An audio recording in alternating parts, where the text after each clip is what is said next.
mayo de 1982 se vinieron posesiones.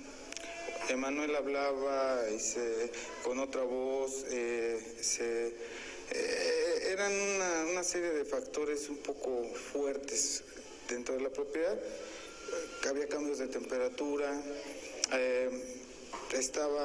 las puertas se abrían. Este caso que vamos a ver es el famoso caso de Cañitas, una casa que fue artífice de muchos sucesos paranormales, pero pues ¿qué ha pasado con esa casa? ¿En verdad será sincera todo lo que pasó ahí adentro? ¿O será que todo fue mentira? Así es que pues, vamos a investigar más a fondo de esto. Bueno, gente, en esta parte de Cañitas, antes de llegar, claro está, hay unas vías del tren que es muy común encontrarlas, ya que antes se tenía conexiones la Ciudad de México con otros estados. Pero vamos a ir a lo que es Cañitas como tal, un lugar muy misterioso que cuenta muchas leyendas. Una de ellas es de que supuestamente adentro el parapsicólogo o investigador, como queramos decirle a Carlos Trejo, se encontró con un suceso paranormal muy fuerte relacionado al juego de la Ouija, ya que jugando a la Ouija, su hermana y su esposa presenciaron muchos sucesos paranormales. Uno de ellos fue que hubo posesiones y había un monje que supuestamente tenía poseída la casa. Esta leyenda contaba que debajo de la casa famosa de Carlos Trejo de Cañitas se encontraba un panteón salesiano donde supuestamente un monje era el que estaba hablando con ellos en la Ouija y los poseyó. Pero bueno, no sabemos si sea cierta esta historia o no, pero esto es lo que nos narra en el libro de Cañitas. Ahorita vamos a pasar a ver cómo está esta situación. Estoy grabando ahorita así con la mano. Esta es la famosa casa de Cañitas, de Carlos Trejo. Aquí es donde se contaron las leyendas y donde se escribió el libro tan famoso de Cañitas. Ahí podemos ver el logotipo y esto impresiona mucho. Imagínense en esa época haber vivido ese suceso paranormal. En cierto punto podemos diferir si sea cierto o no, pero la duda empieza cuando Carlos Trejo, al publicar el libro, hace muchas reediciones del mismo y menciona personas que han muerto a través de este suceso paranormal. En 1982, el primero en morir fue el padre Tomás, quien practicara el primer exorcismo en la casa. Le siguió Emanuel en un accidente automovilístico en 1992. En ese mismo año Fernando le seguiría. Polo en un inexplicable choque también seguiría. También mi esposa Sofía de un tumor cerebral.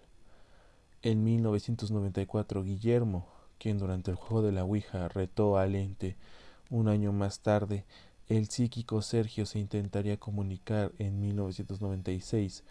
Otro investigador correría con la misma suerte. Miguel murió atropellado mientras huía de la casa.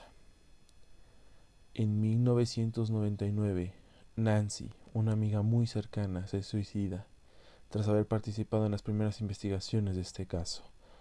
En el 2000, Jorge, tras haber sido exorcizado, muere de un paro cardíaco, sin alguna explicación.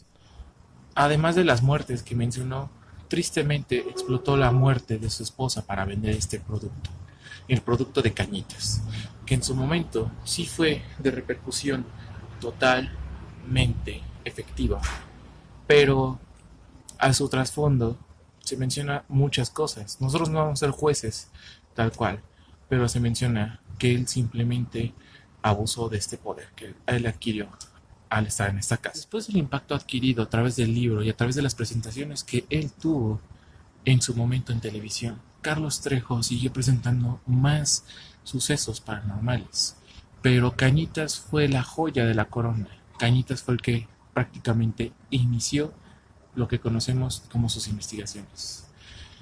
Podemos decir que en cierto punto esta persona influenció un poco en nuestra época de los 2000 por programas como Incógnito o Otro Rollo, donde presentaba sus tan conocidos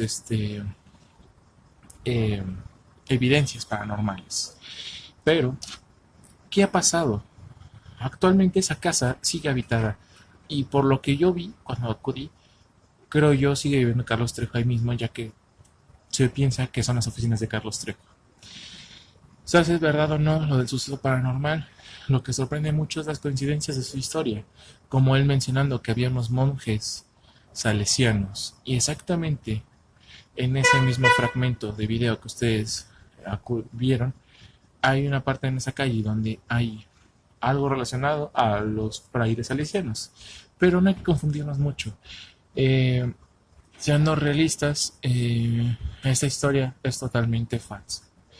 Es falsa, obviamente se inventó mucho sobre este que gira en torno de posesiones, de rituales, de encontrar exhumaciones de cadáveres, pero seamos más congruentes y pensemos más sobre cómo Carlos Trejo prácticamente nos vendió una historia que lo hizo millonario y ahora lo dejó en el infierno. ¿Quién habrá sido el demonio? ¿En verdad habrá sido un fraile o habrá sido el verdadero demonio, Carlos Trejo?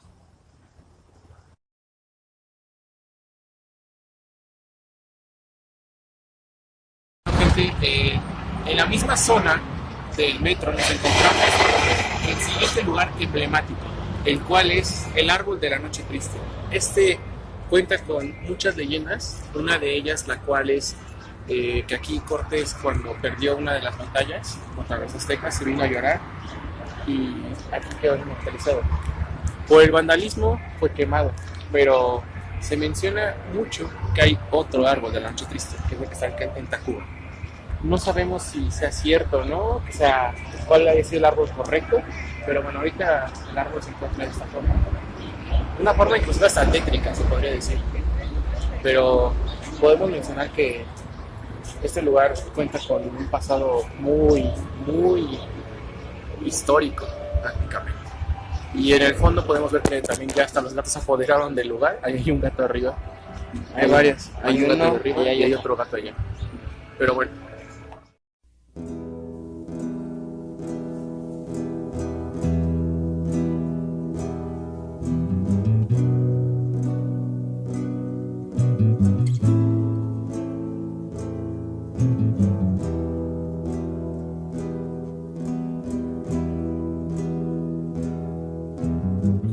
Estas fueron las leyendas del metro o de la colonia del metro Jojutla, las cuales son muy conocidas aquí en México. Y bueno, déjanos tú en los comentarios si conoces estas leyendas o si conoces unas leyendas que queramos que investiguemos nosotros. De mi parte ha sido todo. Yo soy Mauri Kay y nos vemos en la próxima. Adiós.